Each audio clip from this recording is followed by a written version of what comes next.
हिबा खान। आप देख रहे हैं आज इंडिया न्यूज। आइए डालते हैं आज की मुख्य ताज़ा खबरों पर एक नज़र।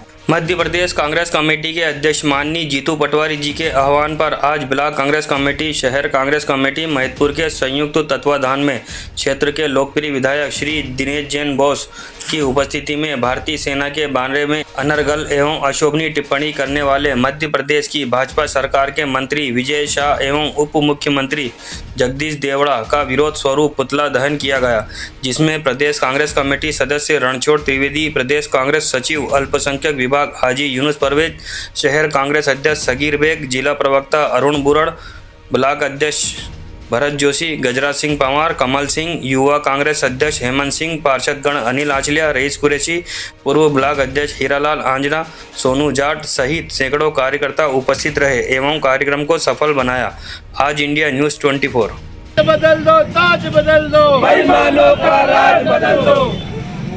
आज अभिषेक गांव के हर चौपाल पे, हर दुकान पे चर्चा का विषय है कि जिस तरह से पूरा विपक्ष और पूरा राष्ट्र एक मत होकर हमारे निर्दोष लोगों के ऊपर जो 28 लोगों को दिन दहाड़े आतंकवादियों की गोली का शिकार होना पड़ा, और उसके जवाब में हमारे देश की 2 बहनें इन्होंने वहां जाकर कम से कम 2 आतंकवादियों का खात्मा किया, और पूरा राष्ट्र और पूरा विपक्ष एक स्वर में देश के साथ खड़ा था। ऐसी परिस्थिति में जो लोग सत्ता के मद में मदहोश होकर उन बहनों के खिलाफ, उस सेना के खिलाफ जो अनर्गल बयान दे रहे हैं, ये देश से छुपा नहीं है। भी तुम्हारा इस दौर के फरियादी जाए तो कहा जाए, सरकार भी तुम्हारी, दरबार भी तुम्हारा। सेना के पराक्रम, सेना के शौर्य, इधर भी थोड़ा सा और बहादुरी, भारतीय सेना ने पाकिस्तानी सेनाओं को उनके छक्के छुड़ा दिए और अंतोगत्वा सीज फायर के लिए उन्हें मजबूर होना पड़ा। दोस्तों एवं साथियों, आज ऐसी जाबाज सेना के संबंध में भारतीय जनता पार्टी के नेता, उसके पदाधिकारी जो संविधान की शपथ लेते हैं, जिन शब्दों का प्रयोग किया जा रहा, जिस गटर छाप भाषा का उपयोग किया गया, प्रत्येक हिंदुस्तानी ऐसे दलित नेताओं की, ऐसे पलित नेताओं की कड़े शब्दों में निंदा करता है। और भारतीय जनता पार्टी हाईकमान से मांग करता है, राष्ट्रपति और राज्यपाल से मांग करता है कि ऐसे व्यक्तियों के ऊपर दंडात्मक कार्यवाही की जाकर पद से बर्खास्त किया जावे और उनके ऊपर एक लीचड़ एफआईआर दर्ज नहीं की जावे। एक कानूनी रूप जो पुलवामा में जो हत्याकांड हुआ था, उसके बाद से पूरा देश एकजुट हो चुका था। पक्ष विपक्ष, भारतीय सेना और पूरा हिंदुस्तान एक ही बात बोल रहा था कि किसी भी कंडीशन में जो भी स्थिति बने, हमें पाकिस्तान को मिटाना है, और उसके लिए सब लोग एक हो चुके थे।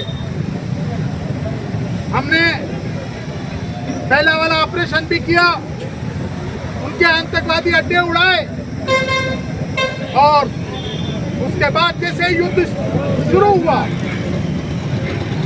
हम सब लोग इंतजार कर रहे थे कि कब पाकिस्तान का F-16 गिरे, कब पाकिस्तान पे हम कब्जा करें, पाक अधिकृत कश्मीर पे हमारा कब्जा कब हो। और हमारी सेना भी पूरी तैयारी से आक्रमण कर रही थी। लेकिन राजनीति की ये कैसी परिभाषा, ये कैसी विदेश नीति और ये कैसी राजनीतिक परिपक्वता कि डोनाल्ड ट्रंप वहां से ट्वीट करके बोलते हैं कि हिंदुस्तान पाकिस्तान ने सहमति से सीज फायर कर दिया। पूरा देश भौचक्का हो गया, एक सनसनी सी फैल गई। पहली बार हमें एहसास हुआ कि हम मर गए। हम इतने सक्षम होते हुए भी हमारी सरकार ने ये क्या कर दिया। लोगों को बड़ी उम्मीद थी मोदी जी से, लोगों को बड़ी उम्मीद थी भारतीय जनता पार्टी से, लेकिन वो हिंदुस्तान की पब्लिक के नजरों में खरे नहीं उतरे। उनका ऐसा निर्णय हुआ जिसने 140 करोड़ हिंदुस्तानियों का सर शर्म से झुका दिया। हम बेलगाम में जो 27 निर्दोष लोगों को उनका धर्म पूछकर हत्या करी गई, उसका बदला बहुत भयानक होना था। उसका बदला इतना भयानक होना था कि 140 करोड़ हिंदुस्तानियों को एक राहत की सांस मिले और वो अपने आप को गौरवान्वित महसूस करे। लेकिन इस सरकार ने हमें सर नीचा झुकाने के लिए मजबूर कर दिया और उसके बाद जो हुआ उसकी कल्पना भी हमने नहीं करी थी कि हमारा मंत्री विजय शाह जो मेरे साथ विधानसभा में बैठते हैं, वो एक कर्नल सोफिया कुरैशी के बारे में कहते हैं कि आतंकवादियों की बहन है। आज 48 घंटे से भी ज्यादा हो गए हैं। सुप्रीम कोर्ट और हाई कोर्ट ने जब इस मामले को संज्ञान में लिया तो जो एफआईआर काटी गई थी उसको भी माननीय हाई कोर्ट ने बोला कि ये केवल खाना पूर्ति वाली एफआईआर काटी गई है, इसमें कुछ और धाराएं बढ़ाई जाए। तो मैं मोदी सरकार से, मोहन यादव जी की सरकार से पूछना चाहता हूं कि जो देश की सेना का अपमान करते हैं, जो देश की सेना को नंगा करते हैं, उनके खिलाफ एफआईआर क्यों नहीं काटी जा रही? आप उनको संरक्षण क्यों दे रहे हैं? और अगर संरक्षण दे रहे हैं तो आप हमारे साथ गद्दारी कर रहे हैं। आपको एक्शन लेना चाहिए और विजय शाह जहां भी है उसको ढूंढ के, उसको गिरफ्तार करके उसको जेल के अंदर भेजा जाए। जब ये मुद्दा चल ही रहा था हम जेल में ही थे और फिर मीडिया और सोशल मीडिया से मालूम पड़ा कि हमारे उप मुख्यमंत्री देवड़ा जी एक कार्यक्रम के अंदर बोलते हैं कि हिंदुस्तान की सेना और सैनिक और पूरा राष्ट्र मोदी जी के चरणों में नतमस्तक है। ये कैसी तौहीन, ये कैसे स्टेटमेंट, ये कैसे राजनेता? इन सब लोगों ने जो कृत्य किए हैं वो माफी लायक नहीं है।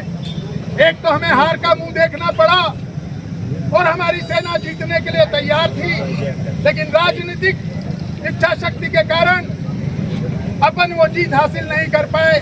वो शर्मिंदगी तो न जाने कहां गई और दूसरा हमारी सेना के ऊपर प्रश्न उठाने लगे। आज हम सभी कार्यकर्ताओं को धन्यवाद देता हूं कि आप सब लोग एकत्रित हुए। हमें संगठित होकर इस भारतीय जनता पार्टी का सामना करना पड़ेगा और आज दोनों मंत्री, उप मुख्यमंत्री और शासन के कैबिनेट मंत्री विजय शाह और देवड़ा जी का हम पुतला दहन करेंगे। आप सब लोग आए, बहुत बहुत धन्यवाद, बहुत बहुत धन्यवाद।